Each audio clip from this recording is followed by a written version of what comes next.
Hello resin artist, ಇವತ್ತಿನ ವಿಡಿಯೋದಲ್ಲಿ ನಾವು ಈ ಕ್ಲೌಡ್ ಥೀಮ್ ಫ್ರಿಜ್ ಮ್ಯಾಗ್ನೆಟ್ ಹೇಗೆ ಮಾಡೋದು ಅಂತ ನೋಡೋಣ. ಇಲ್ಲಿ ನಾವು ಸ್ಕೈ ಥೀಮ್ ಮಾಡ್ತಾ ಇರೋದ್ರಿಂದ ನಾನಿಲ್ಲಿ ಸ್ಕೈ ಬ್ಲೂ ಪಿಗ್ಮೆಂಟ್ನ ತಗೊಳ್ತಾ ಇದ್ದೀನಿ. ಅದನ್ನ ಸ್ವಲ್ಪ ರೆಸಿನ್ಗೆ ಹಾಕಿಬಿಟ್ಟು ಸರಿಯಾಗಿ ಮಿಕ್ಸ್ ಮಾಡ್ಕೊಳ್ಬೇಕಾಗುತ್ತೆ. ಆಮೇಲೆ ಕ್ಲೌಡ್ ಇಡ್ತಾ ಹೋಗ್ತೀನಿ. ಅದು ಮಾತ್ರ ಡಿಫ್ರೆಂಟಾಗಿ ಮಾಡ್ತಾ ಹೋಗೋದು. ಓಕೆ, ನೋಡಿ ಎಷ್ಟು ಚೆನ್ನಾಗಾಗಿದೆ. ಈಗ ಇದರ ಮೇಲೆ ನಾನು ಹಾಕ್ತೀನಿ ಸ್ಕೈ ಕಲರ್. ಈ ಥರ ನಾನು ಹಾಕ್ತಾಯಿದ್ದೀನಿ. ಇಷ್ಟು ಹಾಕಿದರೆ ಸಾಕು. ಇದು ಇವಾಗ ಬೇಸ್ ಇವಾಗ ನಾಳೆ ರೆಡಿ ಆಗುತ್ತೆ.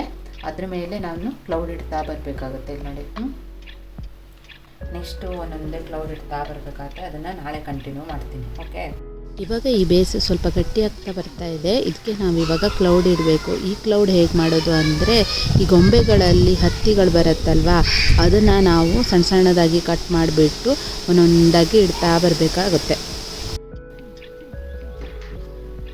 ಈ ಥರ ಇಡ್ತಾ ಬರ್ತಾಯಿದ್ದೀನಿ. ಎಲ್ಲಿ ಬೀಳುತ್ತೋ ಅಲ್ಲಿ, ಎಲ್ಲ ಕಡೆ ಅಲ್ಲ, ಕೆಲವೊಂದು ಕಡೆ ಎಲ್ಲ ಒಂದೇ ಕಡೆ ಬಿಡ್ತಾ ಇದೆ.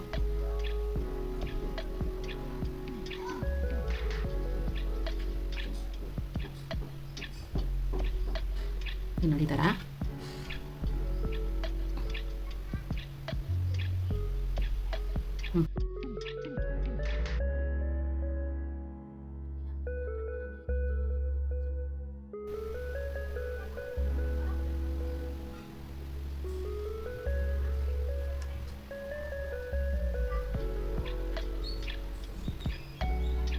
ಇಷ್ಟ ಆಗಿದೆ.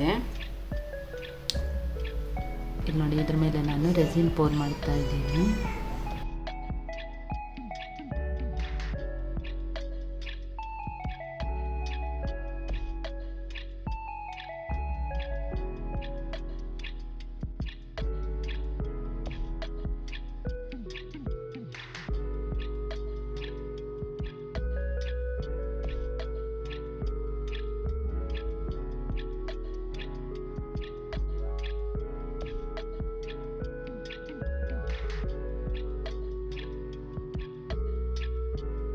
ಈಗ ನೋಡಿ, ನಾನು ಕೆಲವು ಕಡೆ ಮೊದಲೇ ಇಟ್ಬಿಟ್ಟಿದ್ದೆ. ಈಗ ಇದನ್ನು ಇಡ್ತಾ ಇದ್ದೀನಿ.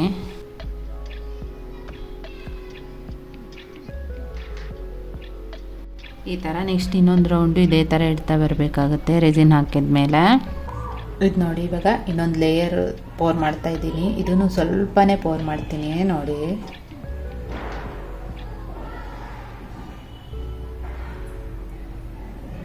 ಇಷ್ಟೇ ಸಾಕು.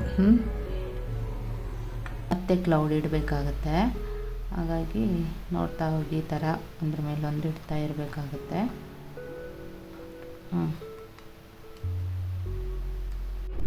ಇವಾಗ ಇದ್ರ ಮೇಲೆ ಇನ್ನೊಂದು ಲೇಯರ್ ಹಾಕ್ತಾ ಇದ್ದೀನಿ. ಇವತ್ತಿನ ಲೇಯರು ಇದೊಂದು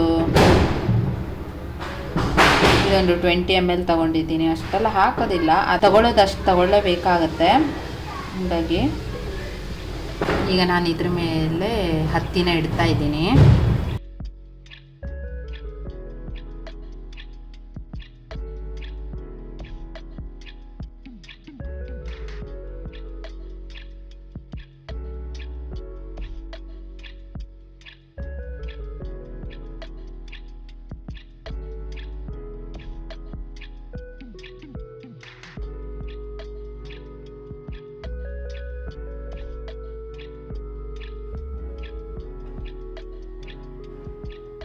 ಈಗ ನೋಡಿ, ನಾನು ಇದಕ್ಕೆ ಫೋಟೋನ ಹಾಕ್ತಾ ಇದ್ದೀನಿ.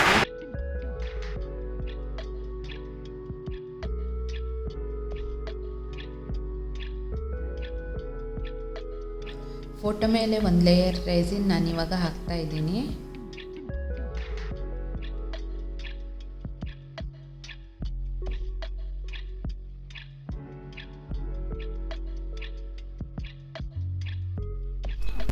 ಇದು ನೋಡಿ, ಇವಾಗ ಟಾಪ್ ಲೇಯರ್ ಅಂದರೆ ಟಾಪಲ್ಲೇ ಇರುತ್ತೆ. ನಮ್ಮ RCB ಯಾವಾಗಲೂ ಟಾಪಲ್ಲೇ ಇರುತ್ತೆ, ಗೊತ್ತಾಯ್ತಲ್ಲ.